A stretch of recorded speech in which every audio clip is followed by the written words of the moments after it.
So I was like trying to do this on my new phone, and it says I'm not able to do it. I can't tell if like the hair products I'm using are working anymore. Like it's like I'll keep doing it and give you updates, but you can tell I'm in a bad mood. But anyway, at least I'm honest. Some people aren't honest. Um, so I got some hard drives, flash drives. I lost them. I don't know where they went. I had them, and now I don't have them. They're very important. They're for oh, here they are. They're for my DJing. So like there's 64 gigabytes in here. So like that's a huge amount of gigs for me to put like every song by Michael Jackson on there. So, and then you put the little flash drives in the DJ equipment, and you're gold, and you play. And I got some look at my hair. It's all crazy. I need to dye it back there. Listen, man, getting old sucks. Like I mean, it's one of the reasons why I make these videos, because like I can't believe like the things that go through my head are unbelievable. Um, I didn't feel this way when I was 10 years ago. So it's okay. I mean, it's not that bad, but it's just like all I want to do is drink coffee. I don't know why. So I got to make sure I have my coffee and make my teeth yellow. I don't really understand what my obsession with that is. Oh, it's an addictive thing. Okay, maybe. I bought some green powder to help me with. Maybe I'll have a green powder every day. I kind of look like a Smurf with this one, don't I? I'm a Smurf today. But I think it's just, the more you learn, the more you become an atheist, man. And, the older you get, the more you become like an atheist because you're learning so much. You're like, I could have used some of this knowledge when I was younger, when I had energy. And, it's just a depressing thought. You have to take drugs to make sure you're not as depressed as I am right now. But drinking Bulletproof coffee, I put it in the chat, I put it in my description. You buy the Bulletproof coffee, help support my channel. Because why the fuck am I doing this if I don't make any money? And that's another problem. When you get older, you think you should have something figured out, and that's society telling you that. It's not true. I mean, I have some things figured out, and I have some things not figured out. You know, but I know life can get better. Like I've known that for a while. I'm like, my life could be so much better. I wonder what it'll take. But I saw like a YouTube video last night, and it was like most people don't have money and wealth and power, so they have knowledge, and you just learn. Another one thing to learn about is your health. And then like I'm learning how to communicate now. I'm learning about sales and seduction. And socks are fucking funny. You get these fucking socks at the hospital, and they got like padding on the bottom. Hospital. Who needs to go there? This is my Chippendales ribbon. I'm gonna like make it into a little bow tie thing. Like that. So now I look really sexy. This is one of the best books on the planet. It's called The Richest Man in Babylon. It's actually written 100 years ago. It wasn't written like 2,000 years ago. It's written 100 years ago. And he uses Babylon as the world. The world you're in is Babylon. So this is Gun, PlayStation 2. I played this game a bunch, and I'm not really interested in playing anymore, so I might sell it. I really suck at selling, so famous last words will probably just sit here in my house unsold. It's like, yeah, it's hard to believe like the things I've tried and failed at. Like it's just over and over again. And I watched Charles Bukowski this weekend, and apparently Kafka and him talk about failure and the philosophy of failure. I got so many chords. I mean, this is where the money is, stripping this copper out, man. That's where the money is, bro. Making copper jewelry over here with toxic copper. Yeah, you don't know where that copper comes from when you buy copper jewelry. That's crazy. Fentanyl from China. Okay, socks. I got some socks. Fuck yeah. So yeah, you go through these crises when you're older. You're just like, fuck it. I don't really understand what happened to me. I was trying to do something in my life, but you know, I've watched so many YouTube videos. I could give you a list. Like Robert Greene is what I'm watching right now. Good one. I'd rather watch Robert Greene's shorts than like an hour of him talking, because he kind of, poor guy had a stroke. He was swimming and he had a stroke. Apparently, you can get a stroke from swimming and being in space. Isn't that coincidental to all you conspiracy theory guys, that you can get a stroke from swimming and being in space for too long? That's kind of like, you know, being in the ocean. It's kind of like being in water when you're in space. What's up with that shit? That's a conspiracy theory. They think they just make, you know, videos in a pool. You know, the Air Force has a big studio and a swimming pool. That's what they're thinking. You know, they have big lights of the Earth. And it's just a big fucking swimming pool. And you're in a fucking space shuttle and swimming pool. That's what space is. So I mean, it could be all fake. I mean, you know.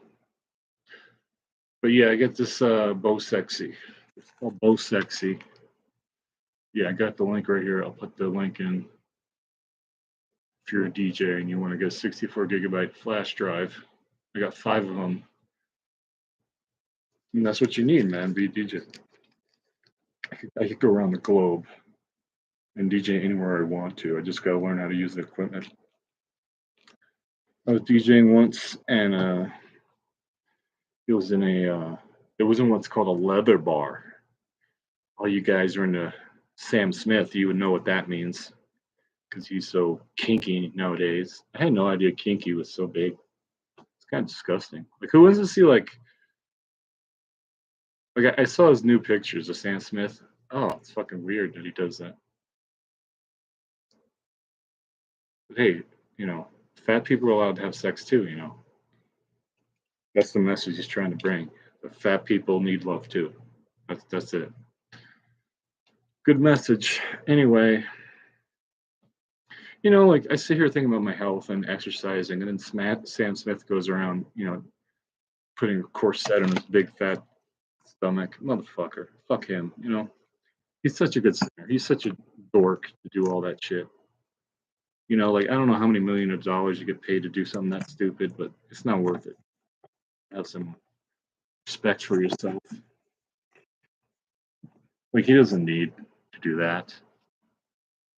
You know, sometimes I guess some of these people, they go broke, and then like they get really then the pimp comes out, like the music studios, the pimp, and they go, hey, I need you to promote kinky stuff now, so bend over, baby. And I think they spend all their money, and they have no choice but to listen to Illuminati. Because why else would you act that way? Unless someone's telling you to do it. Or else. But yeah, you can hear stories about all that on the conspiracy theories on YouTube. It's just people in LA, they're like, oh, I heard a rumor that blah blah blah blah blah. I'm kind of glad I don't live in LA, but sometimes I think it'd be fun to get a second home in LA. I mean, LA and New York, and have like a second home in Colorado. They're pretty dope. Anyway, BoSexy. Go buy the BoSexy and be sexy. I mean, why would you buy any other flash drive other than BoSexy? You're gonna buy Hewlett Packard? No freaking way. You're gonna buy the BoSexy. You always know it's yours. It's the BoSexy one. What kind of flash drive you got? Oh, the BoSexy one. The what? You heard what I said. You heard what I said, bitch. Yeah, so I'm gonna learn how to do cold emails, because lots of times just with like DJing, I'll send out one email and not hear back. So I'm gonna start sending out 4 emails, because there's a template. Where's this guy? Patrick Dang. Patrick Dang is his name. You two want to learn cold emails? Fine, I'll give you the Dang YouTube link to him. Okay. Patrick Dang's in the house. Talks about how to sell all day long. So I need to learn that shit, because my life's fucked. Like as much fun as it is to like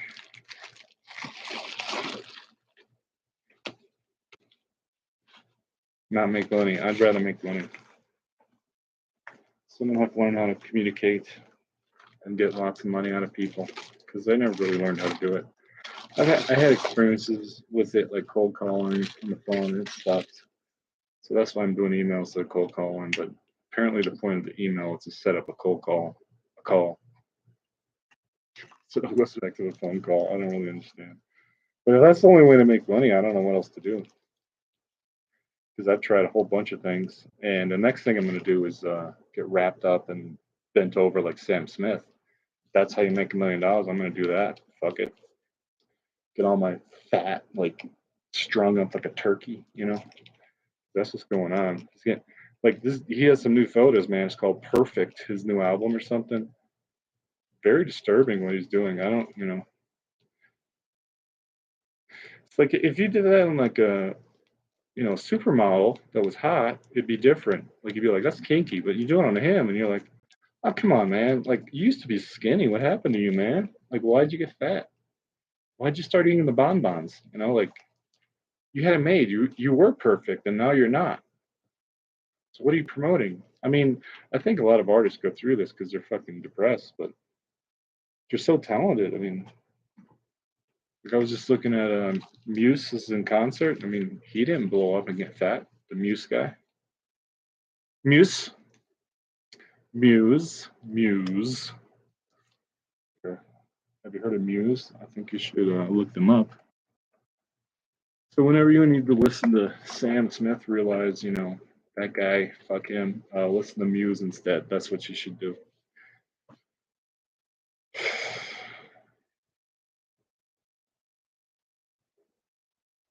But yeah, all these talented people, man, they make them look stupid. And apparently they do that because then they have something on them. If they have like they can blackmail them later. It's like, oh, remember that photo you took in 2023? We're gonna put it out on the fucking TMZ now, so everybody sees it again. So apparently there's like, I love talking about the Illuminati. It's so stupid. Like, um, but yeah, apparently it comes from like the mafiosos. Did you know like they and again it's from a YouTube video I watched. Did you know in the movie Godfather? Like before it ever even they filmed the one scene, apparently the mafia didn't want the name mafia, the word mafia in the script at all. And why was that? Because they were giving Francis Ford Coppola the money to make the movie, because they were in Hollywood. But yeah, they didn't want the word mafia in the movie mentioned at all, and so it got out and got in the news. And so I don't even remember if they even used the word mafia in that movie, because the movie's so good. I mean, why would you worry about that? La Cosa Nostra, or whatever the fuck. I don't even know what I'm talking about half the time. That's the funny thing. See, I don't know if this is working. All my hair shit. I don't know. I mean, maybe.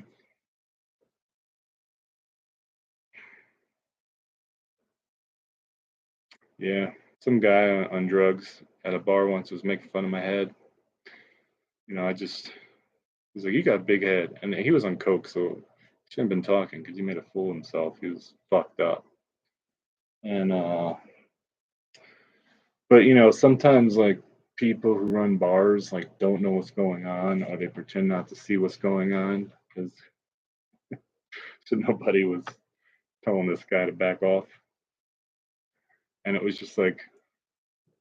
Then I found out later that the guy and the family he was with was a coke dealer. So there was these people on coke like messing with me. The coke dealer was actually cool. He knew his friend was being an asshole, but he didn't know how to communicate. But he tried. It wasn't very good, but he didn't know how to you know put a fucking restraining jacket on his friend who was on coke. But I'm so good at like the whole back and forth. Like I can make fun of anybody, just like they can make fun of me. But apparently, I have a really big head. Can you tell? I can tell. I'm looking at the screen. I got a really big head. Maybe that's why it looks like I still have hair because my head's so big that it looks like I'm not balding as badly as I think I am because my head is so damn big.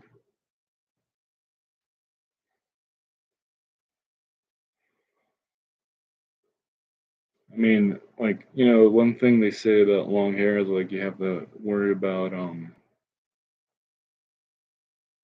split ends. And I've seen what split ends are, but I don't care. But yeah, I can, when I do this, I mean, it's obviously my hair is thinner because it's like a very thin ponytail. Oh yeah, I also learned that if you're self-involved like I am, like you're gonna be depressed. How come people don't know that? How come you have to go to YouTube and find this out? I've had a therapist for years. He never told me to stop, you know, thinking about myself so much. I'm just kidding.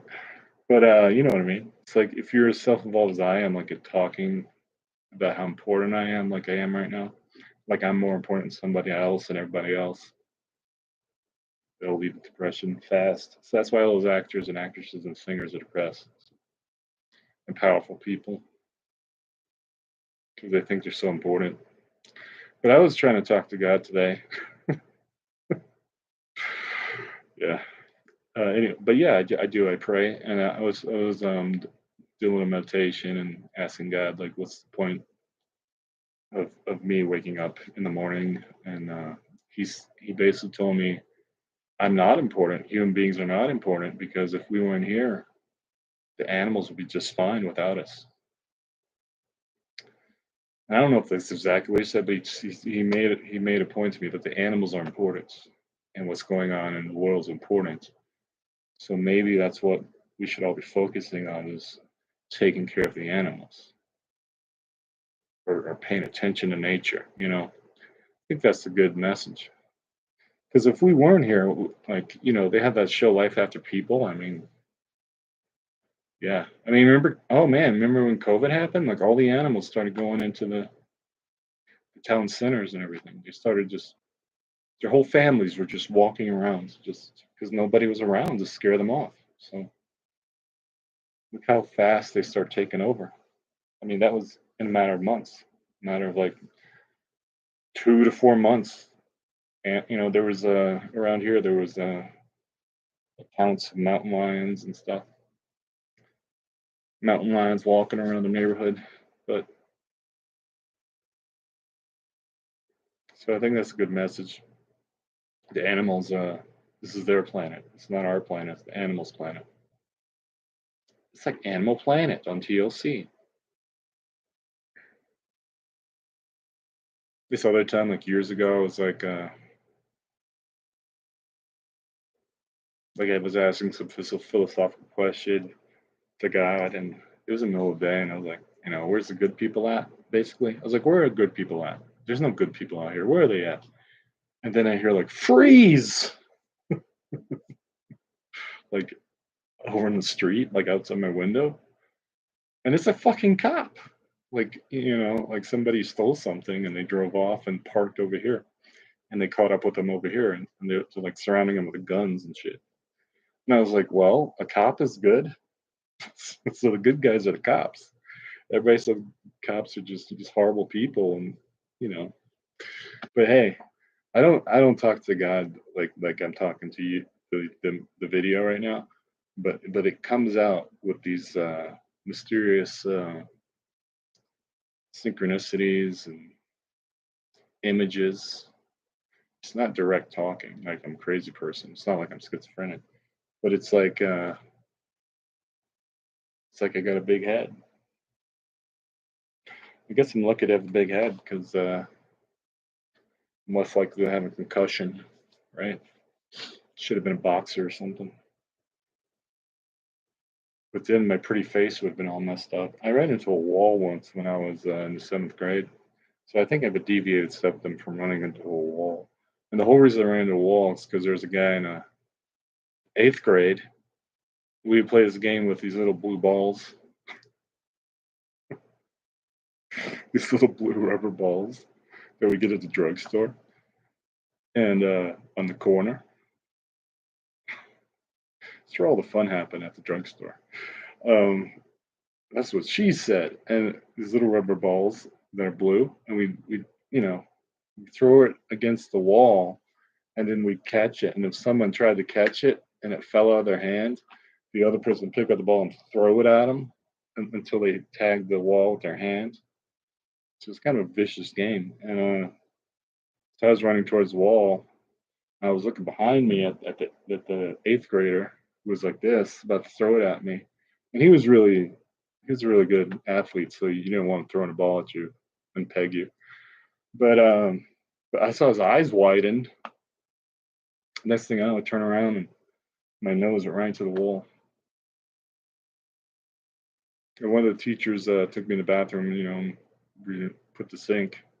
But I didn't go to the hospital or anything, so I think I have a deviated septum right there. I think I need like one of those metal prods, just go like that and just fix it. I think I should like probably do that this week. There's a lot of things I need to do. Like I have a big scar on my head. That's another fucked up thing. I've had this scar on my head for a long time. And every once in a while I get made fun of that. But it's like a when I was born, there's some infection in my head, they cut it off. So there's no hair growing there. So I got these two bumps there. And every time I go to the barber, I'm like, oh yeah, just make sure you keep it longer so I can cover up the bumps. And now, when you go bald, you're like, what's the point? But yeah, so maybe that's why I don't have a girlfriend, because everybody thinks I look funny. But well, I should go get plastic surgery on that. I wonder how much it would cost. Probably like ridiculous amount of money. But I should probably put in credit card and just fuck it. Just take care of all this shit this week.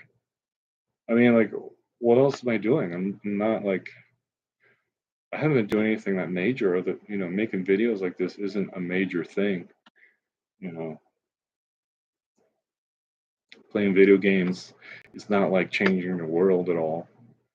So the more I look at like what's going on with the economy and how people make money, it's just like, man, you better be saving that money, because if the day comes when you can't do that, girl, if the day comes, girl, when electricity goes off, but it probably won't ever.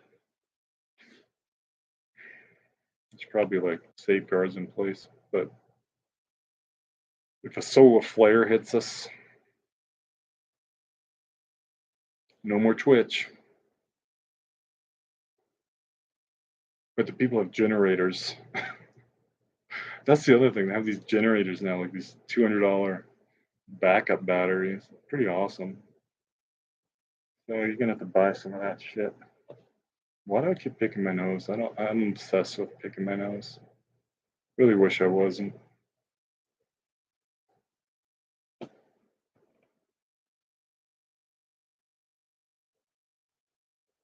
The power of now, baby.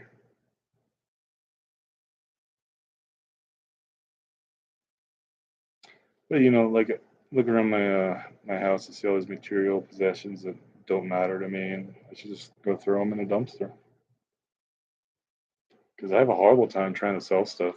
Like I have a horrible time, but I don't know what I'm doing. So I've never taken an eBay course. I don't see how that would help me anyway. But I've heard that you can make quite a bit of money just on eBay. Like one guy said he made more money than on eBay is made on YouTube or anything, and he has following and stuff. So it's kind of hard to figure out all this, man. And then a lot of people are advertising cold calling right now, and it's just like I already know that. It's just people yell at you, and then you go, "Hey, man, you want to buy this?" And they go, "No." And they call you a better time, sure. And you never sell them. I mean, the percentages this guy was talking about, Patrick Bang.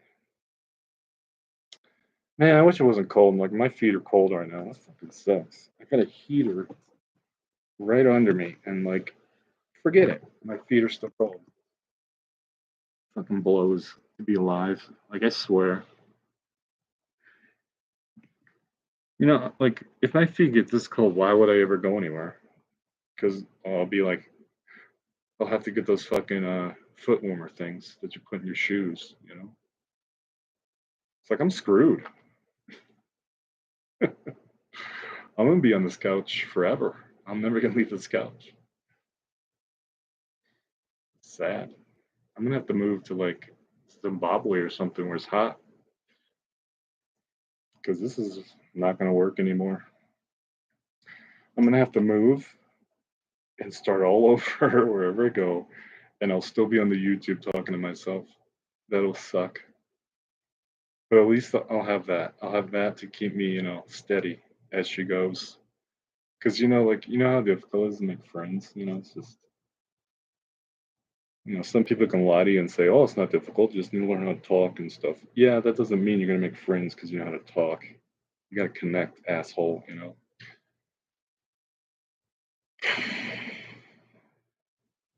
Yeah, that makes me mad. Like the limitations of getting older are unbelievable. Just your health goes to shit, and you try to like scatter and try to like make sure you got your health together, and you still don't do it. You still like drink too much coffee or something. You do it all wrong, and it's just like the discipline that David Goggins has is not what you have. So Philip K. Dick has a book called The Eyes Have It and Other Stories, and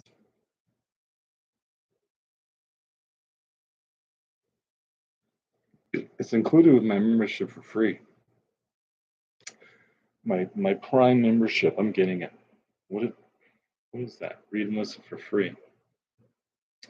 Cool, I got Philip K. Dick. I can read or listen to it. Well, that makes my day. Evan's Kindle for PC. Do I want to put it on my phone? Do I want to put it here?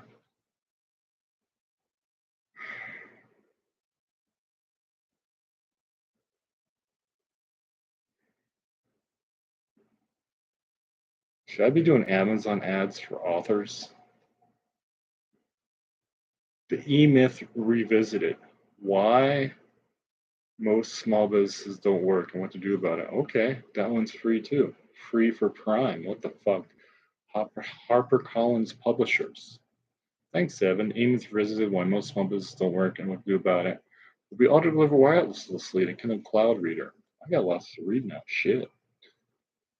I gotta go to my reading library.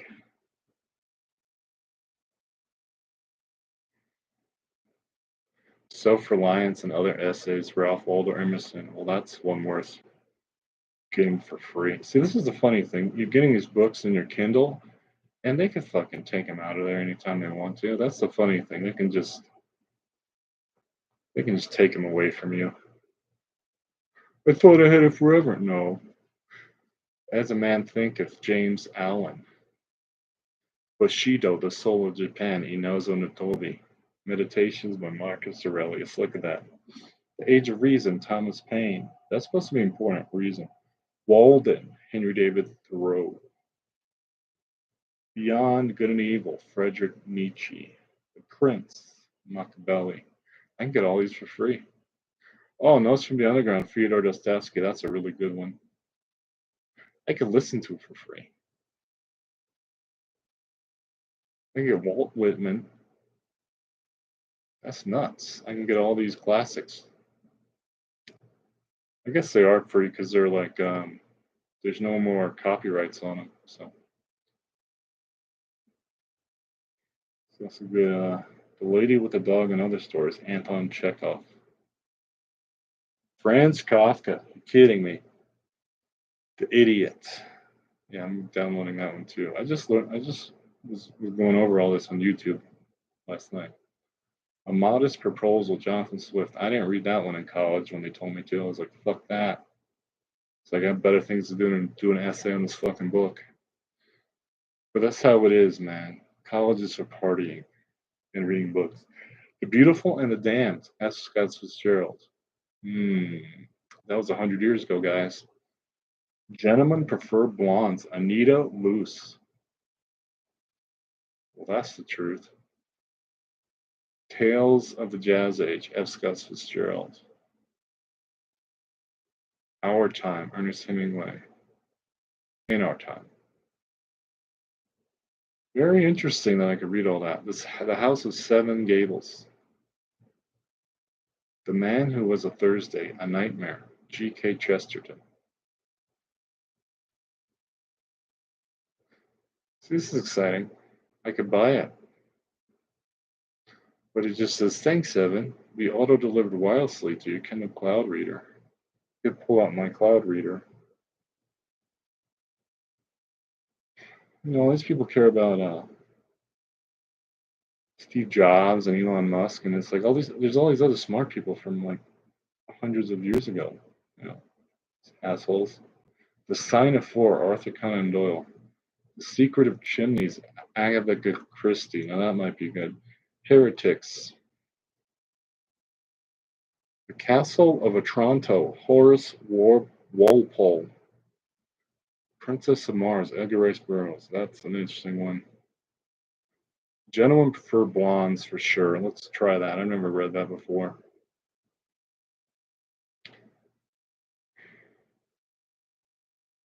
Oh, they're saying they're trying to tell me that I can buy the audiobook. That's how they're trying to get you.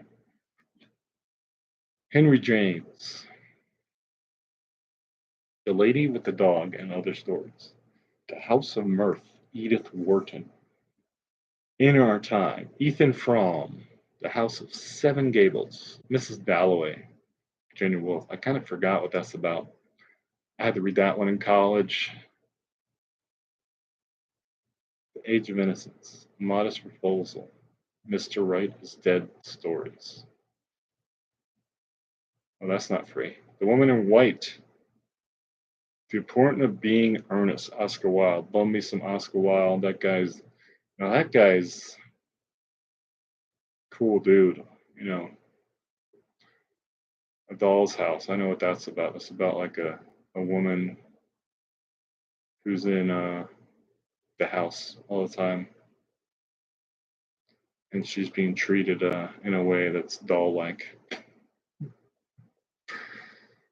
Some sort of book. Maybe it's a feminist book. I don't know. Amazon ads for authors. Snakes, fun facts, and amazing ...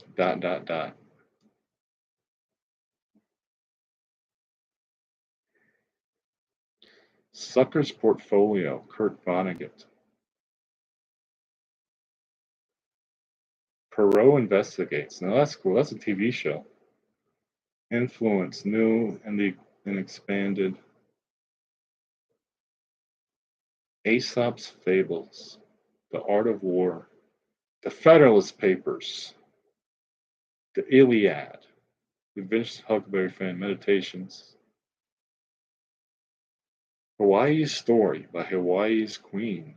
Queen Liliuokalani. Isn't that a beer? Liliuokalani.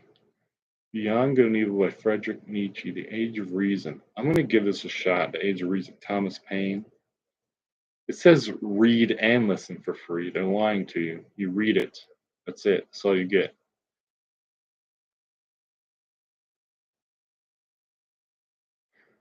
You have to download the Audible app. So you have to get the Audible app. So there's an Audible app along with the Kindle app. I mean, it's too confusing. Screw you. I don't want to download everything. Self-reliance and other essays. Well, I'm all about self-reliance. On Liberty, John Stuart Mill, the memoir of Thomas Jefferson. The Communist Manifesto. There you go. For all you guys. Return a title to continue. You have to return a title in the digital age like it's a library. The Amazon library, everyone. No downloading the Communist Manifesto today by Karl Marx. I would get in trouble if I did that anyways. You know, you get in trouble for reading stuff like that. You know, a long time ago, they used to like blacklist you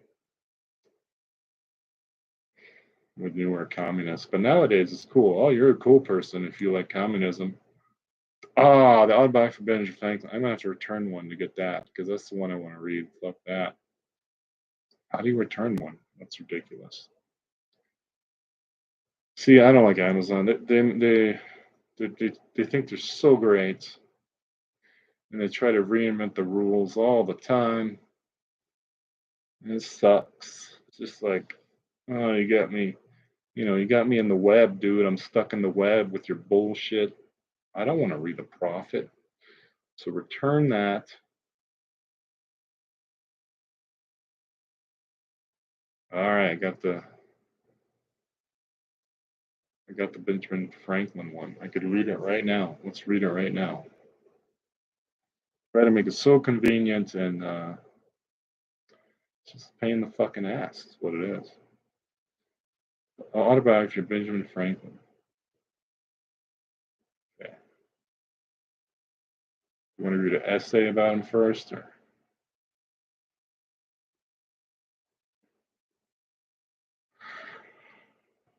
Oh God! So it's like writing a letter.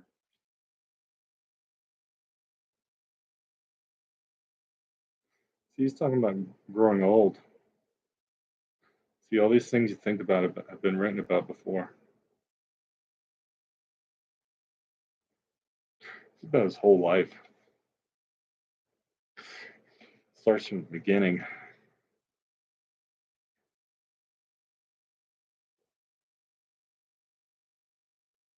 He's talking about failing in school.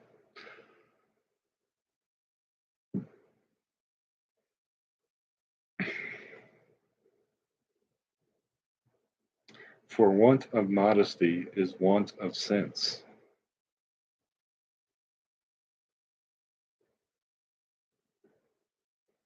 The modest words admit, whatever. I don't care that much. Okay, this one's boring me. It's not like a good, I thought it'd be good. Now he's on a ship.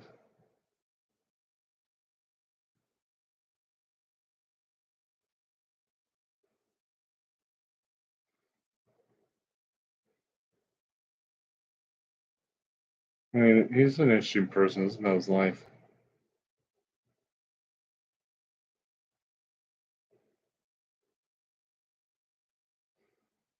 Because he gets on a ship and goes away from his family because he knew how to be a printer. That's how he got work. A dinner of ox cheek and great goodwill. What's ox cheek? Is that like talking? Or is he actually eating an ox cheek? They all like to drink ale, though. Ale is like something they drink. Maybe because the water's intoxicated, toxic. I don't know. But he's on boats. He's in Philadelphia now. I mean, that's the where Liberty Bell is and all that shit. So. This is his town, bro. A 3-penny loaf, and was told they had none such. So, not considering or knowing the difference in money And a greater cheapness nor the names of his bread, I made him give me 3 penny worth of any sort. He gave me 3 great puffy rolls. So they just survived on bread and ale back in those days. And it would rain and they get cold and I mean, sounds horrible. Shouldn't they be drinking orange juice?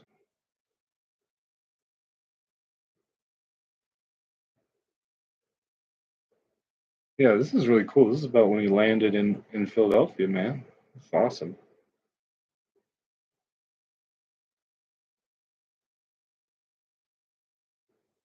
I mean, he's just like this lonely dude, like with nothing.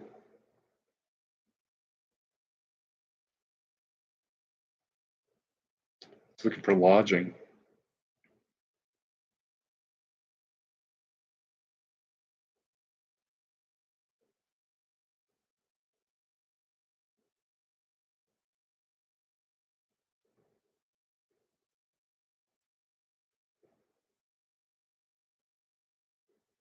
They would call you to supper in those days when you're in your hotel room. He went to the printers. He went to the printer finally. Interesting.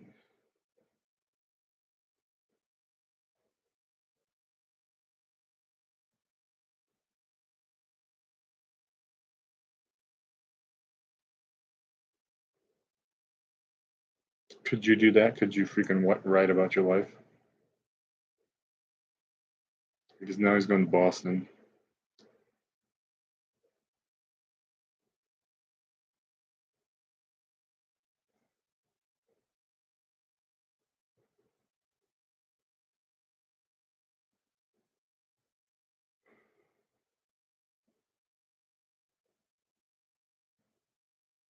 So they would write letters for people, telling them how awesome they are, and they would carry the letter and present it to people when they arrived in a new place, so they could have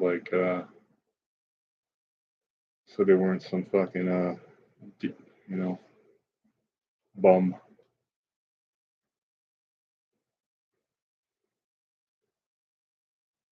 I mean, you should still do that, honestly.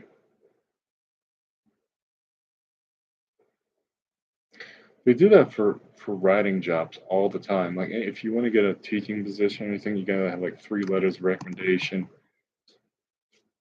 It's like, who do I want to ask for a letter of recommendation? My brother? Might as well. It'll be easier than trying to find somebody I hardly know to do it for me.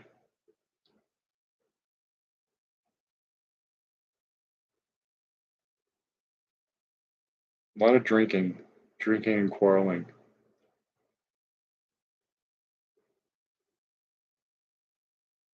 But they're just traveling around, like looking for new jobs. They're climbing up the ladder with their letters of recommendation and going to different places because they're looking. He's looking to make his fortune. Catching, they're catching cod.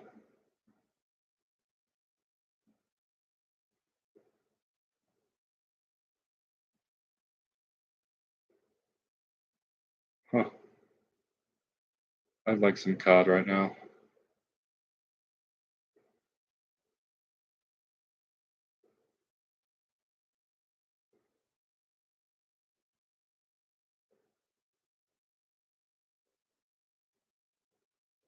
I'm just like skimming it like it's like Cliff Notes.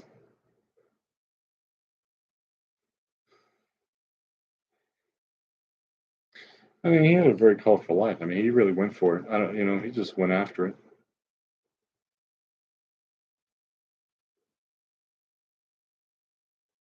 Going on boats and shit. It's raining. Trying to find lodging.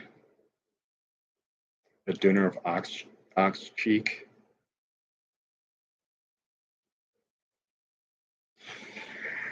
But he was into reading. Very smart guy.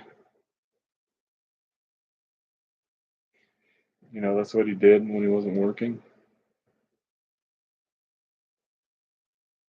Somebody's desiring his remarks on a poem he wrote.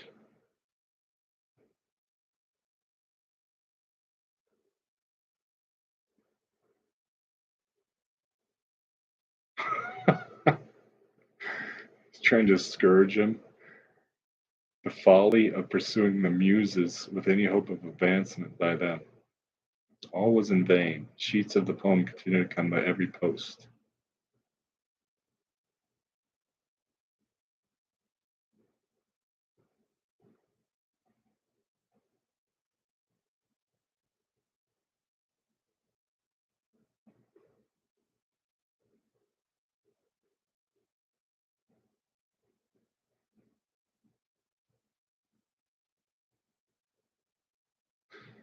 So, letters. That's how they entertain themselves by writing each other letters and talking and drinking ale and lodging, talking to your neighbors.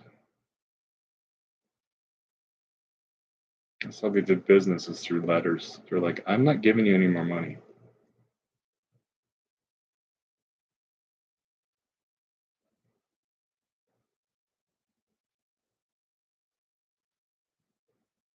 I mean, they always talk about drink. They don't talk about, it seems like all they drink is ale.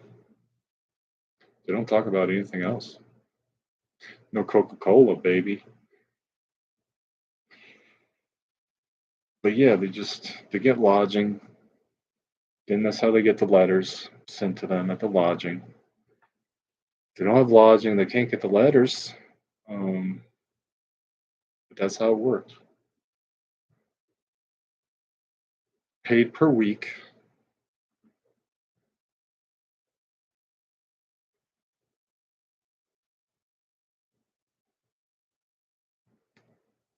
Our supper is only half an anchovy each, on a very little strip of bread and butter, and half a pint of ale between us.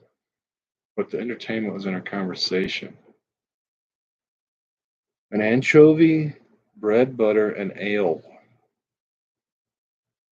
Jesus. Half a pint of ale.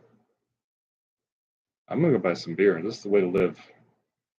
Give me some bread and butter and anchovies.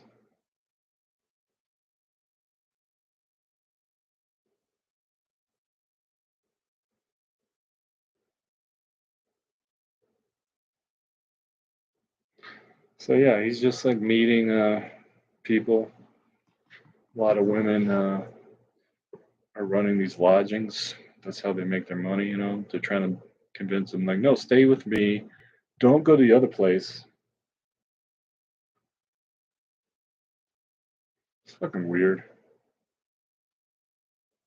I need a man around anyway because it makes me feel safe.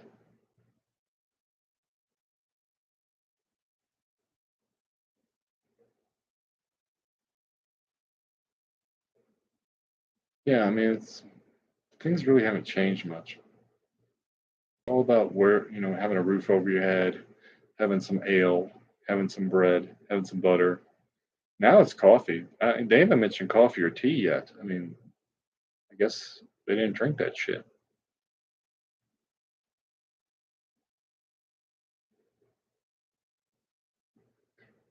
See, this guy owned a printing press, so he's telling this poet, like, you can't make it as a poet. Meanwhile, he ends up owning his own printing press and printing all sorts of shit. I mean, that he didn't tell the poet that. He didn't say, you need your own printing press, dude. That's what he should have said. Probably didn't know it yet that he was going to have a printing press.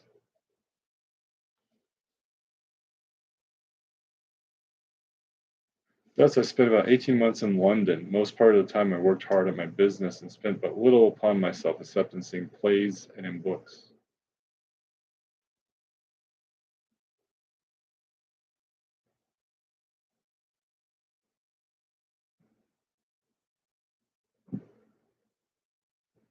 He's always talking about improving his fortune.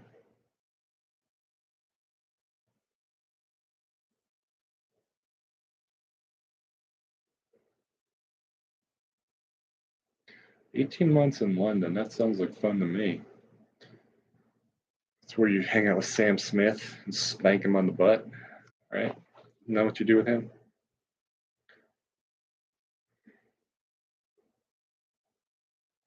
Sam Smith, what the fuck is his problem? Just sing, man. Don't fucking act up. Just keep singing.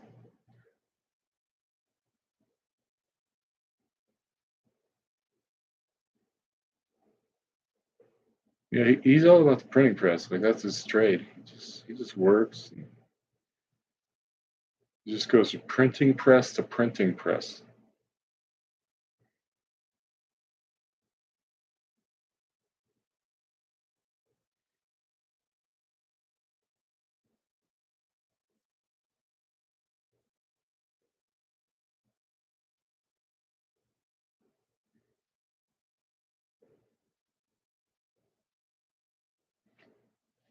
Oh well.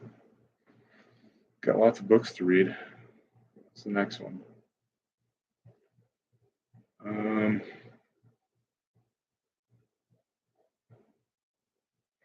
Age of Reason. Gentlemen prefer blondes. I'm definitely one of those gentlemen. Gentleman friend and I were dining at the Ritz last evening. He said if I took a pencil and paper and put down all my thoughts, it would make a book.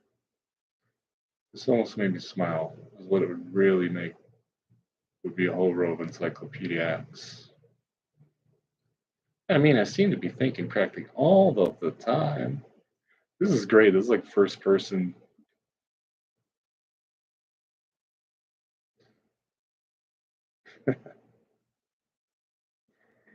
Can't believe the first sentence is like write a book. Do you see how it works, guys? You think it's all about the YouTube videos. It's about writing books, dude. Fucking Benjamin Franklin to Gentlemen Prefer Blondes. Is the YouTube video gonna last when you die? Is the digital copy gonna last in a fucking server somewhere? In a freaking, you're gonna have these flash drives you're gonna like give to your grandchildren. You'd be like, "What's a flash drive, Grandpa?" On your deathbed, you'd be like, "Oh shit, I'm screwed." They don't even know what a telephone is anymore. They don't know what a CD is. I was walking down the street once, and some dumbass college kid using a car with his girlfriend. The funniest thing about life is like guys with girlfriends feel the need to entertain themselves and their girlfriend all day long, and will go after like me walking down the street. I've seen it. It's like, wait a minute, you got a girlfriend and I don't, and this is what you decide to do with your time? Fucking idiot. Like to like fucking talk to me, some random guy at the bus stop. So he's like, he has a CD in his hand with a CD case, and he's like, "Hey, how do you open this?" And he said it in a way that was like totally, you know, kidding around and making fun of me because I was older. And I just like I looked at him and I didn't say anything, just kept walking. But I was like, fuck you, kid. Like I used to fucking collect cassette tapes and I treasured them like they were diamonds. So fuck you. You don't understand music. If you don't know how to open a CD, you don't understand music.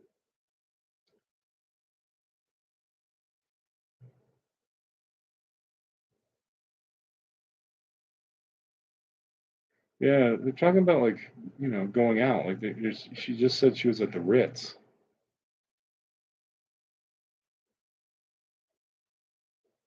Well, last evening Dorothy called up, and Dorothy said she has met a gentleman who gave himself an introduction to her in the lobby of the Ritz. How do you do that? He gave him Who gave himself an introduction to her? What does that mean? You got to tell me what that means so I can learn about how they used to hook up 100 years ago or whenever this book was written. Gentlemen Prefer Blondes. I didn't see the copyright date. Let's go back. Gentlemen Prefer Blondes by Anita Luce. That's a weird name. Just talking about meeting men and everything. LOOS. I never heard of her before. Okay, is there a copyright date? Well, they actually put a copyright date on the fucking Amazon book. Anita Luce. So this is about a high society woman who's just, going to the Ritz all the time because all the men are fucking paying for it.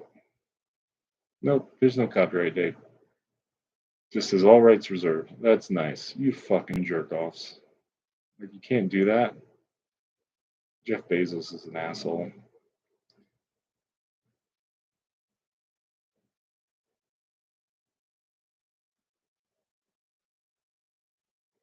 Look at this. It's a note at the beginning. Laura Lee Lee's delirious diary contains dicey spelling and tortured grammar. Follow along as she and her hard-boiled friend Dorothy bounce around the world and into the arms of men who mistakenly think they have all the power. Sounds a lot like 2023, man, with the Instagrams. History repeats itself, folks. And it's March 16th. It's like March 4th today. But it doesn't have the year, which is ridiculous. I have to look this up on Wikipedia.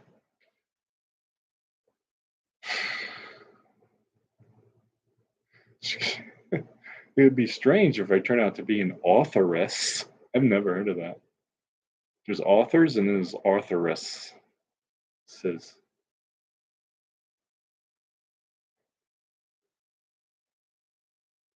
this is cool. It's in first person. I could read this in a day. That's my favorite pronoun in writing or whatever. It's a diary, apparently. So they say in the note.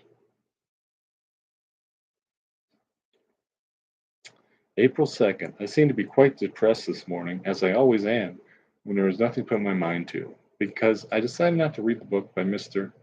Cellini. I mean, it was quite amusing in spots because it was really quite risque, but the spots were not so close together. I never seem to like to always be hunting clear through a book for the spots I'm looking for. Sounds like me, especially when there are really not so many spots that seem to be so amusing after all. This is interesting. Like in those days, they put like like they put the ing words amusing, like the e is in there. I don't know if that's right. I gotta see if that's right.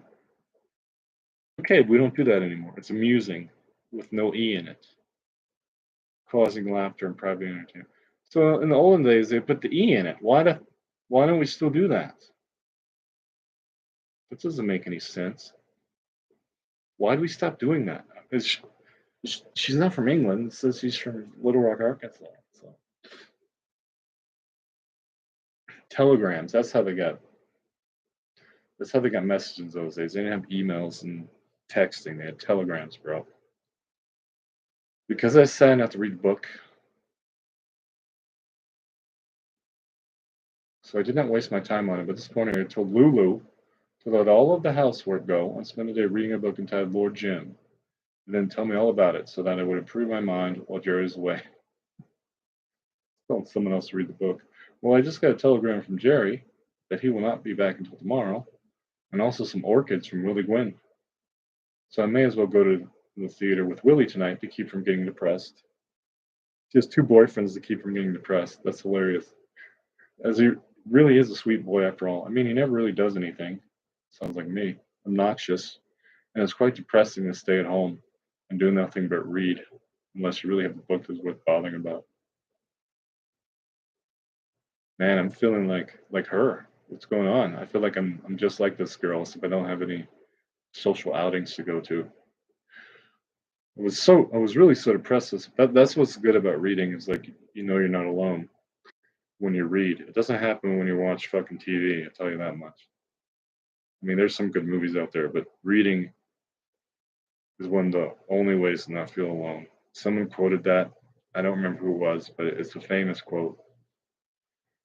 I got a record player. I might have to sell that. I wonder if anybody would buy that. I wonder how much I could sell it for. I was really so depressed this morning that I was even glad to get a letter from Mr. Eisman because last night Willie Gwynn came to take me to the Follies.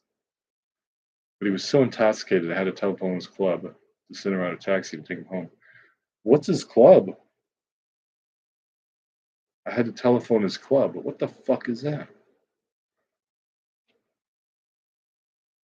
The guy shows up intoxicated to go to the play with this girl.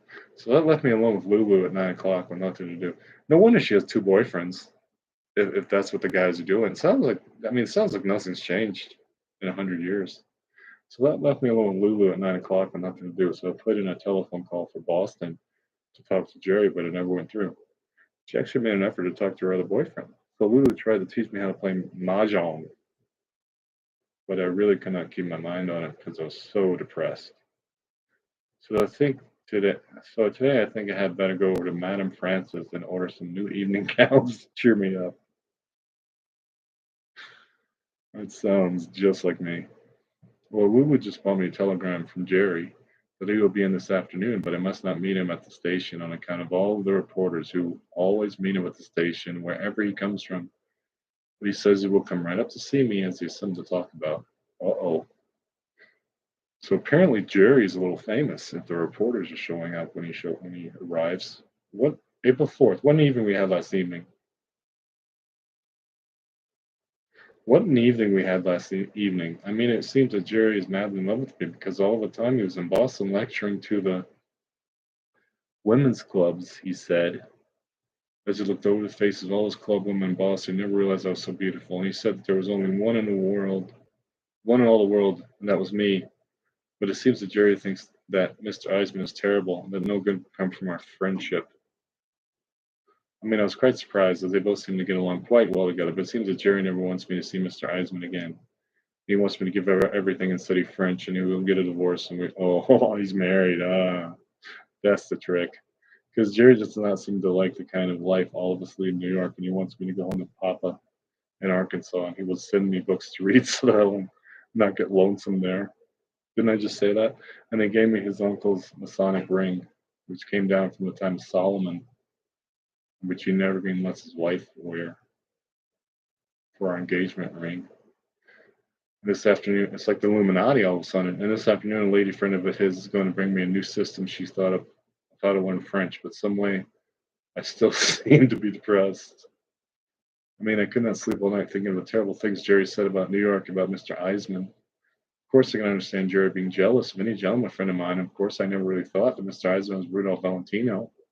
But Jerry said it made him cringe to think of a sweet girl like I having a friendship with Mr. Eisman. So it really made me feel quite depressed. I mean, Jerry likes to talk quite a lot. And I always think a lot of talk is depressing and worries your brain with things you never even think of when you're busy.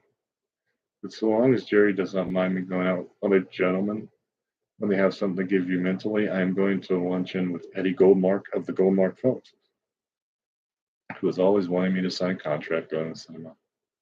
Because Mr. Goldmark is madly in love with Dorothy, and Dorothy always wanted me to go back into cinema because Dorothy says she'll go if I go. Going into the cinema? What are you scared of? Is it porno cinema? Well, I finally wrote Mr. Eisman that I was going to get married, and it seems that he is coming on at once, as he'd probably like to give me his advice.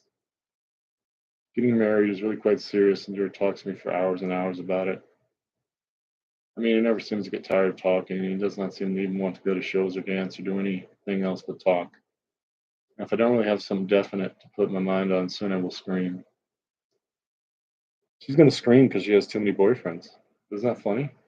Well, Mr. Eisman arrived this morning, and he and I had quite a long talk. And after all, I think he is right, because here is the first real opportunity I've really had. I mean, to go to Paris and broaden out and improve my writing. Why should I give up to marry an author where he is the whole thing? And all I would be the wife of Gerald Lamson. And on top of that, I will have to be dragged into the scandal of the divorce court and get my name smirched. So Mr. Eisman said that opportunities come seldom in a girl's life for me to give up the first one I've really ever had. So I'm sailing for France and London on Tuesday and taking Dorothy with me, and Mr. Eisman says that he will see us there later. So Dorothy knows all of the ropes and she can get along Paris just as though she knew French. And besides, she knows a French gentleman who was born and raised there, speaks it like a native, and knows Paris like a book. Wow, she got saved from that weird married guy from the other Mr. Eisman. And Dorothy says that when we get to London, and everybody speaks English anyway. So it's quite lucky that Mr. Lamson is out lecturing in Cincinnati. He will not be back until Wednesday, and I can send a letter and tell him that I have to go to Europe now, but I will see him later, perhaps. So anyway, I'll be spared listening to any more of his depressing conversation. Mr. Eisman gave me quite a nice string of pearls, and he gave Dorothy a diamond pin. And we all went to the colony for dinner, and we all went to a show and supper at the Trocadero, and we all spent quite a pleasant evening. That's pretty cool. Sounds like she made a good decision, got some pearls out of it. Chapter 2, fate keeps on happening. But they don't talk about, menage a trois or anything. They don't talk about doing a nasty. Must be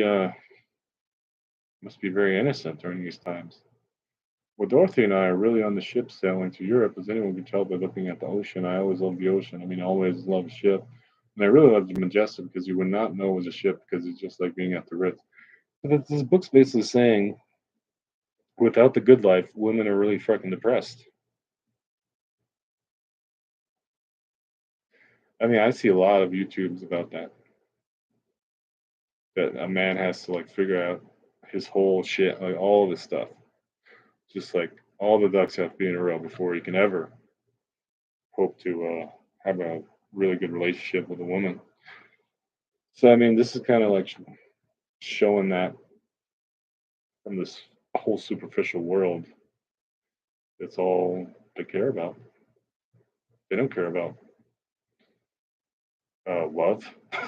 Because she just said, maybe I'll see you later, guy. Because you're going to, it's too complicated. You got to divorce your wife. I mean, Mr. Eisman told me not to do it. That was smart. I mean, that's a smart thing. Because what if he never really divorced his wife and you're stuck in limbo? Now you're in Europe. I mean, that's a good move for you.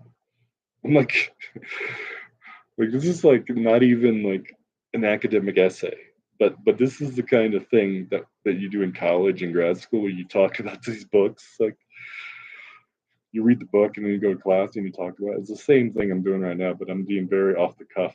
I'm not being very academic. But maybe that's more entertaining. I don't know. Maybe if I had written all my papers in college and grad school and high school this way, maybe I would have got 4.0s and shit, and be the valedictorian. If I had been off the cuff. So Dorothy's out taking a walk up and down the deck with the gentleman she met on the steps. I've been on a cruise once. It's pretty awesome. I want to go back, but I don't know. But they have singles cruises now, and all the other cruises are with families. So it's very black and white, unfortunately. But yeah, I haven't been on a cruise in a long time. I don't know. But the food is fantastic. You just eat forever. It's great. Like that's probably the best part is eating and drinking. So Dorothy's out taking a walk up and down the deck with the gentleman she met on the steps. But I am not going to waste my time going around with gentlemen because if I did nothing but go around, I would not finish my diary or read good books, which I am always reading to improve my mind.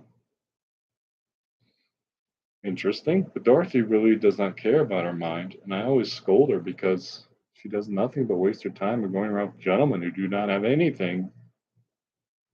When Eddie Goldmark of the Goldmark Films is really quite wealthy, you can make a girl delightful presence.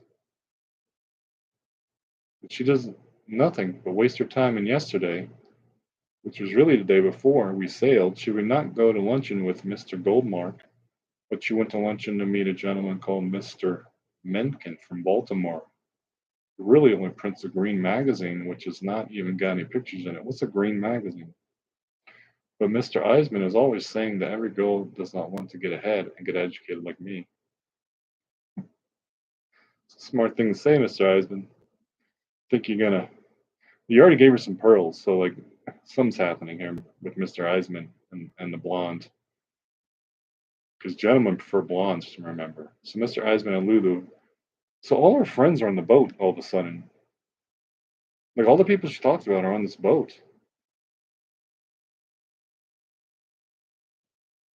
No, it was before we sailed at Mr. Goldmark. So she doesn't want to go be a movie actress. She wants to like be depressed, hang out with gentlemen, and read books and write. She obviously wants to have the good life and doesn't see like going in the cinema as having a good life. Isn't that weird? I'd probably jump on it if somebody came along and said, "Hey, I own this fucking studio. You want to be in a cinema? I'm a big time. My last name is Goldmark. Would you like to?" Sounds good to me. So Mr. Esmond and Luna come down to the boat and see me off. Okay, they're not on the boat. I'm sorry. Mr. Esmond and Luna come down to the boat to see me off, and Lulu cried quite a lot. I mean, I really believe she could not care anymore for me if she was light and not colored. Oh my God, that's so racist. 'Cause that's the problem with these 100-year-old stories. They come out with these things that you're not expecting. But they're talking about the world, guys. I mean, it's not racist. They were talking about what's happening. This is like a diary. What's happening? You're not going to get this unless you read it. So reading is racist. Like I'm supposed to ignore this book. I don't know. I have a problem with a lot of the stuff that's going around. Lulu has had a very sad life because when she was quite young, a Pullman porter fell madly in love with her. So she believed him, and he lured her away from her home to Ashtabula and deceived her there. So she finally found out that she had been deceived, and she really was brokenhearted. And when she tried to go back home, she found out that it was too late because her best girlfriend, who she had always trusted, had stolen her husband, and he would not take Lulu back. Sad. I mean, you lure a woman away to another part of the country, and you do that to her. That's fucked up. So I've always said to her she could always work for me, and she's going to take care of the apartment until I get back. Because I would not split the apartment because Dorothy split her apartment when she went to Europe last year. And the gentleman who stood about the apartment allowed girls to pay calls on him who were not nice. Sounds like Airbnb shit right there. I mean, this sounds like 2023. Some of it. Mr. Eisman's literally filled that room with flowers, and the steward has not had quite a hard time to find enough vases to put them into. Could you imagine buying a shitload of flowers for the girl and pearls in like a matter of days? I'd do it. But it doesn't seem like it works while you're reading this because he's not going with her yet on the boat. She's on the boat by herself with her whore friend. I mean, the steward said he knew as soon as he saw Dorothy and I that he would have quite a heavy run on basis. And of course, Mr. Eisman has sent me quite a lot of good books. He always does books, flowers, pearls, boats. Come on. So he has sent me quite a large book of etiquette. Oh, there we go. And he says there's quite a lot of etiquette in England and London, and it would be a good thing for her to learn. Telling you, she's wise today. So I'm going to take it on the deck after luncheon and read it. She calls lunch luncheon. So lunch is a slang for luncheon apparently. This used to be called luncheon by these girls because I would often like to know what a girl ought to do when a gentleman she has just met says something to her in a taxi. Of course, I always become quite vexed, but I always believe in giving gentlemen another chance. Could apply to you too. She might give you another chance. Sounds like that's what they do. Because gentlemen prefer blondes. So now, excuse me. So now the steward tells me it's luncheon time. So I'll go upstairs as the gentleman Dorothy met on the steps. He's invited us to luncheon in the Ritz, which is a special dining room on the ship where you can spend quite a lot of money because they really give away the food in the other dining room. She cares about spending a lot of money. She's like, that's what you do in the Ritz. I'm going to stay in bed this morning, April 12th. As I'm quite upset, and I saw a gentleman who quite upset me. I'm not really sure it was the gentleman, as I saw him at quite a distance in the bar. But if it really is the gentleman, it shows that when a girl has a lot of fate in her life, it is sure to keep on happening. So when I thought I saw this gentleman I was with, Dorothy and Major Falcon, who was the gentleman Dorothy met on the steps, and Major Falcon noticed that I became upset. So he wanted me to tell him what was the matter. But it was really so terrible that I would not want to tell anyone. So I said goodnight to Miss Major Falcon. I left him with Dorothy. I went down to her room and I did nothing but cry and send the steward for some champagne to cheer me up. I could get on Drizzly and order some champagne to cheer me up. I'm a lot like this woman. So I said goodnight to Major Falcon. I don't know if I'd cry, but I've definitely had experiences in bars where it's like, God, what the fuck? Screw you, lady. Or a gentleman. Who was the gentleman? Dorothy Meadows does. Major Falcon, remember that. Dorothy has met Major Falcon. That's her new beau. So I said goodnight to Major Falcon, ordered some champagne. I mean, champagne always makes me feel philosophical because it makes you realize that when a girl's life is as full of fate as mine seems to be, there's nothing else to do about it. So this morning, the steward brought me my coffee and quite a large pitcher of ice water, so I'll stay in bed and not have any more champagne until luncheon time. Telling you, this sounds like a great life. You know, like if I could just turn around and meet women and do all this on a boat, that'd be sick. But she does not give a she does not give a rat's ass about these guys. The guy gave her flowers and pearls and boats and bitches, and she already forgot him because there was another guy making her cry in the bar. Dorothy, and the one where you spend a lot of money, the Ritz. Dorothy never has any fate in her life. This is very interesting. She keeps using this word fate. So she thinks getting drunk is philosophical. That's the kind of girl I want to hang out with for sure. Philosophy is really cool. I kind of act the same way. Dorothy never has any fate in her life, and she does nothing but waste her time. I really wonder if I did right to bring her with me and not Lulu. Hmm.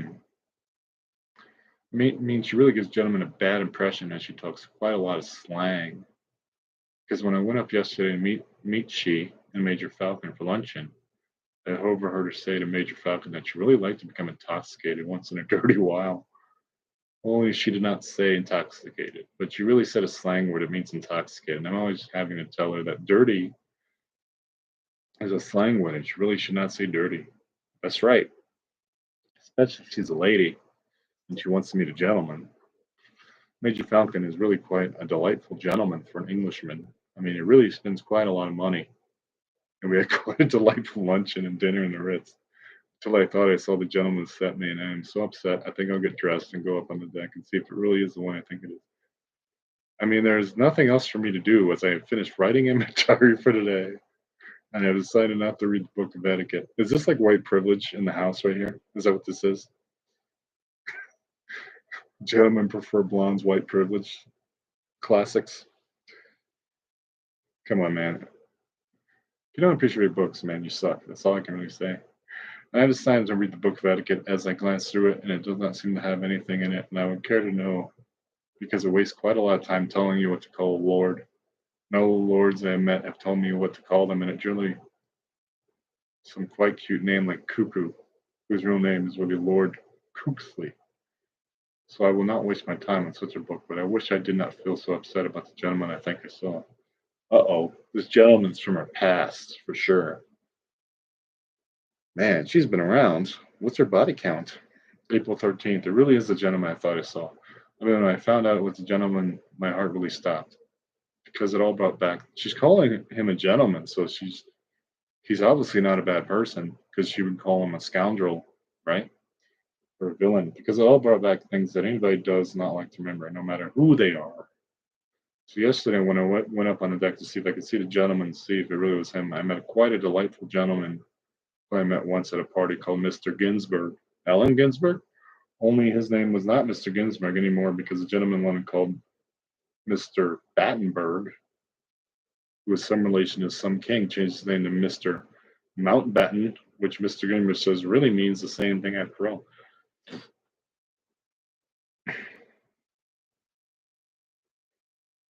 You know, whatever time this is, it's got to be like 100 years ago. I mean, it seems like the conversations and stuff were very light.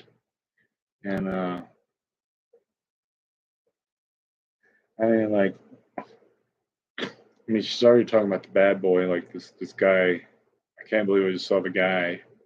So that's the bad boy guy. And all these other people are talking about these things that don't seem important.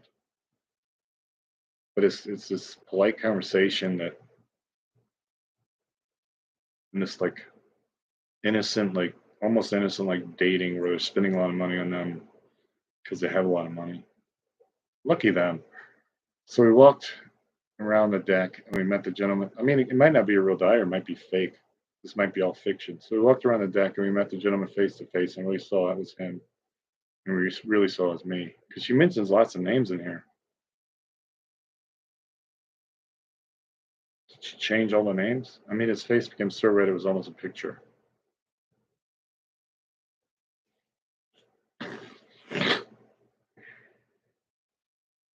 It sounded like this gentleman's all alone, too. So I was so upset I said goodbye to Mr. Mountgins. I started to rush right down to my room and cry. But when I was going down the steps, I bumped right into Major Falcon and noticed that I was upset. So Major Falcon made me go to the Ritz and have some champagne and tell him all about it. It always makes things better. So then I told Major Falcon, I'm kind of like putting my own lines in this book, just in case you're wondering. I'm like talking as I read it. So then I told Major Falcon about the time in Arkansas and Papa sent me to Little Rock to study how to become a stenographer. This girl's from Arkansas. I mean, Papa and I had quite a little quarrel because Papa did not like a gentleman who used to be called on me at the park. And Papa thought it would do me good to get away for a while.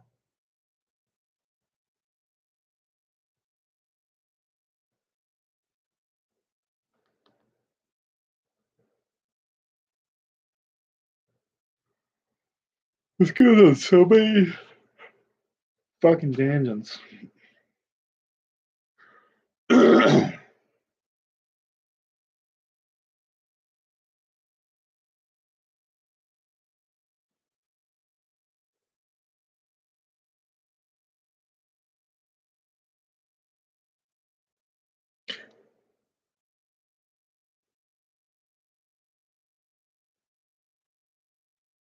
So she shot somebody. And this guy's the district attorney that she keeps running into.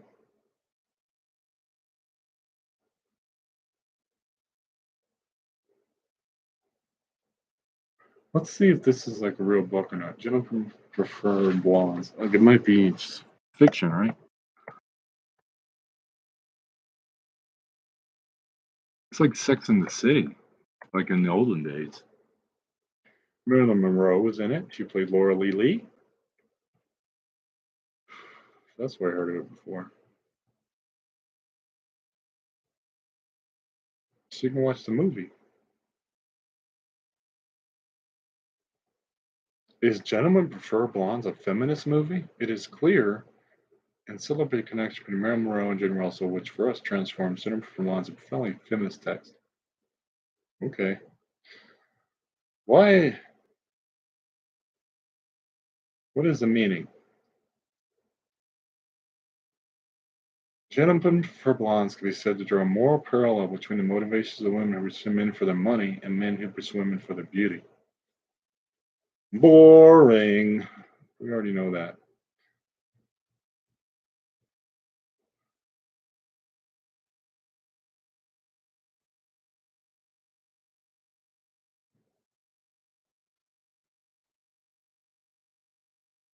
Women are symbols of males' success.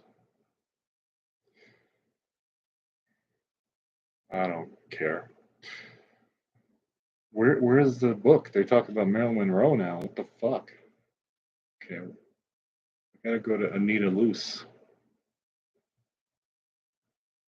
Anita Luce. This looks like 1920s. Damn. This might be real. She's good looking. She died at 93? No way. She lived from 1888 to 1981. Was an American actress, novelist, playwright, and screenwriter. In 1912, she became the first female staff screenwriter in Hollywood. So she did go to Hollywood, apparently. This character might be based on her. She is best known for her 1925 comic novel, Gentlemen Prefer Blondes. and a 1951 Broadway adaptation of Colette's novella Gigi. This book's 100 years old, or 98 years old.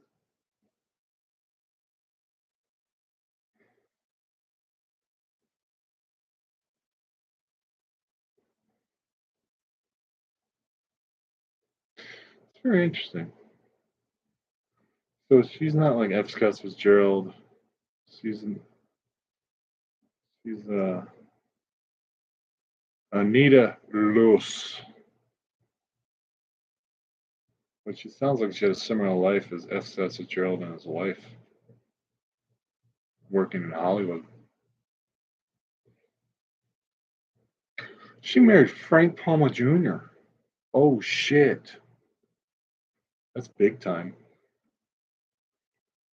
That's a that's her gold mark must be Frank Palmer Jr. Triangle Film Corporation, $75 a week with a bonus for every produced script. I'd do that. $75 a week.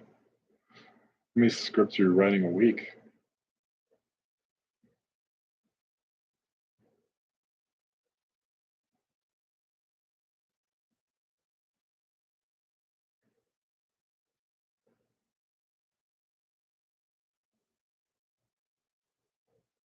She wrote films for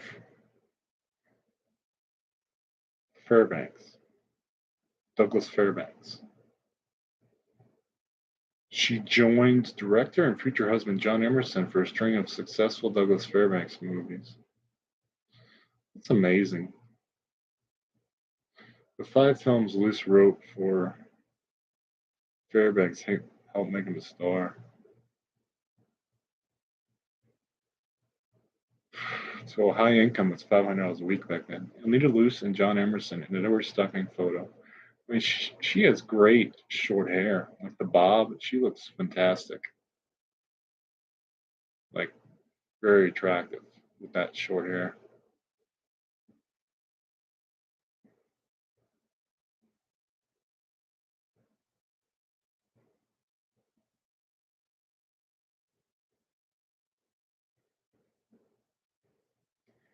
That's awesome.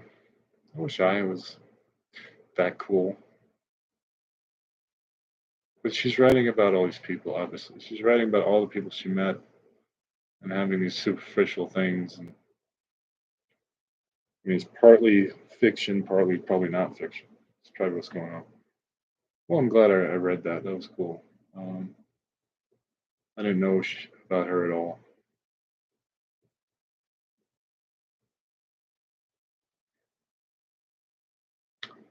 But, I'm going to end the stream now. I'm going to get some coffee, but maybe I'll do this again. I'll just read books off Amazon. It definitely makes my brain work better. Peace out.